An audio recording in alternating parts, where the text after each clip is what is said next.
I'm presenting today the project FLyATM4E, which is in fact flying air traffic management for the benefit of environment and climate. It is a collaborative project within the SIDs'20 joint undertaking, which is coordinated by DLR and is having a consortium dealing with the topic. So what's the scope of the project? In fact, aviation is having a climate impact, and it's not only the CO2, but it's also the non-CO2 effects that matter. And I want to draw your attention that beside the CO2 climate impacts, which are shown here in red and which are contributing to the warming of the atmosphere, there are also so-called non-CO2 effects, which are shown here on the right. So you have warming effects, which are, for example, linked to ozone production caused by the nitrogen oxide of emissions of the aviation. But you also have small cooling effects, which are linked to a methane-induced effect. So in fact, aviation is on the one hand side warming, but also cooling the atmosphere. And what is important is to say, what is the total effect? And the total effect is, in fact, a warming of the atmosphere, while one has to kind of recall that it's the CO2 and the non-CO2 which are of the same order of magnitude. This project will be focusing on the climate impact of the non-CO2 emissions, because in fact these effects depend strongly on the time and position of the aircraft. The typical example is a contrail. Only on some days a contrail forms, while on others there is none. So it depends very much on the actual weather conditions, on the trail processes, transport, but also on the background concentrations. And our project is exploiting the potential, to what extent those regions of the atmosphere which are in particular sensitive to the aviation emissions, to see how can they be avoided and how much does this bring for climate impact mitigation.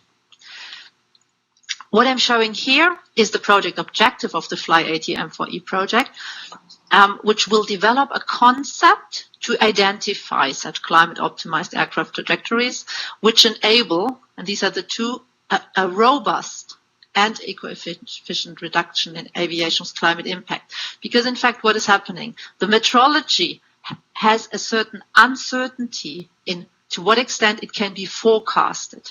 This forecasted is translated to a total impact with the robust climate change functions, and such information is handed over to the flight planning unit. So they get the information which region is more sensible and which region is less sensible. And by that, comparing alternative trajectories within this environment, we see how is the performance, we see what is the fuel optimal solution, but also where is the reference case and how can it be reduced in its climate impact, which means to the left there is a reduction in the climate impact, while to the here up is the increase in the operating costs.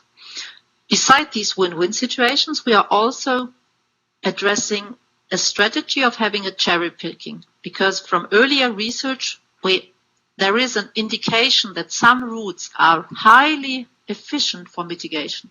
They have a large potential, and by having a strategy to find such routes and then to optimize such routes, such a mitigation gain can do at minimal costs. We will take into account the CO2 and the non-CO2 effects which are in our project here, the contrails and contrail zeros, the water vapor, the nitrogen oxides which cause ozone and methane, and there is also particulate emissions. So we will identify those weather situations which have a large potential. This will improve also the assessment of the aviation's climate impact research. We will do the cherry picking and the win-win situations and see in which situations can the climate impact and the costs be reduced compared to the real world situation. And finally, the project will recommend formulations how to implement such strategies. Stakeholder exchange is an important element in this project because the solutions and concepts that we are developing have to be translated to the possibilities of the air traffic management system to respond of such ideas and how to best implement this.